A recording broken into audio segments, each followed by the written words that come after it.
వాళ్ళ కుటుంబాన్ని రోడ్డుకి ఇచ్చాలని ట్రై చేసి వాళ్ళ ఫ్యామిలీస్ మీద మాట్లాడినప్పుడు మీకు కనీసం చేమకుట్టినట్టు అనిపించలేదా? ఇదే మీరు చేసిన నిర్వాహకం. ఇప్పుడు వచ్చేసి మహానుభావుడిలాగా ఒక మెస్సైలాగా వచ్చి మాట్లాడుతున్నారా మీరు కానీ మీ నాయకులు ఎవరైనా సరే? ఎప్పుడు తెలుసుకుంటారు మీరు? ఇప్పటికైనా తెలుసుకోండి. ఇప్పటికైనా తెలుసుకొని చేసిన తప్పుల్ని మీరు సరిదిద్దుకోండి. అట్లయినా ఇప్పుడు అర్జెంటుగా ఇప్పుడు సెంట్రల్ గవర్నమెంట్ ఢిల్లీకి వెళ్ళిపోయి ధర్నా చేసేసి రాష్ట్రపతి పాలన పెట్టమంటారా? ఏమన్నా కొంచెమన్నా మీకు ఆలోచన ఉందా? మీకు సలహాలు ఇచ్చేవాళ్ళు ఎవరో ఇంకా తెలియట్లేదు మాకు. సజ్జలు లాంటి వాళ్ళు ఎప్పుడు వెళ్ళిపోయారో ఉన్నారో తెలియదు, లేదా అలాంటి సలహాలు వింటున్నారేమో. అర్జెంటుగా రాష్ట్రపతి పాలన పెట్టాలా? నిజంగా రాష్ట్రపతి పాలన పెట్టాల్సి వచ్చిన పరిస్థితిలో ఉంటే మీ పరిపాలనలో ప్రజావేదిక కూల్చినప్పుడే పెట్టాలి రాష్ట్రపతి పాలన. అది మీ దుర్మార్గమైన పరిపాలనని పెట్టాలి. అప్పుడు పెట్టలేదే సార్.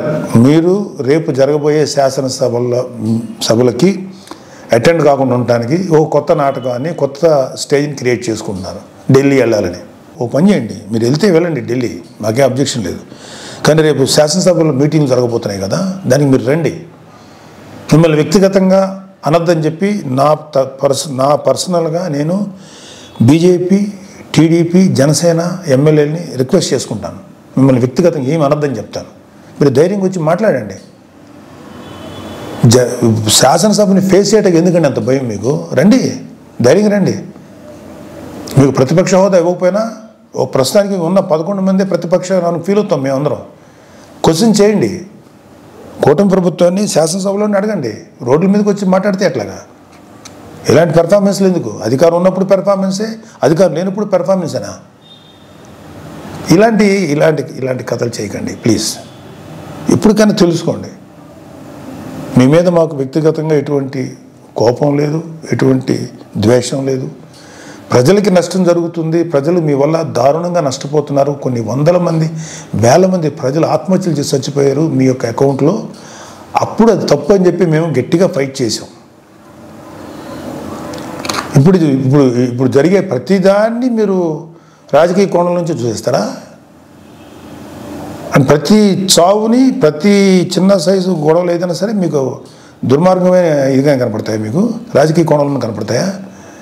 ఇంకొక డైమెన్షన్లో చూడటం చేత కదా మీకు?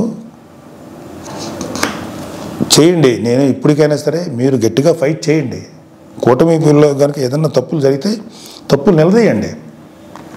అంతకన్నా దొంగ మాటలు, దొంగ కబుర్లు, పిచ్చి కబుర్లు చెప్పకండి.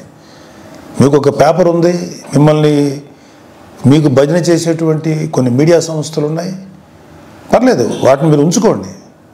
కానీ మాట్లాడేదానికి, లేకపోతే మీరు ఏదైనా ఒక వ్యక్తిని నేరస్తునిగా చేసేదో, లేకపోతే ఒక వ్యక్తిని రెస్పాన్సిబుల్గా చేసేదానికి ఒక ఇంగితంగా, ఒక సెన్సిబుల్గా ఉండాలి.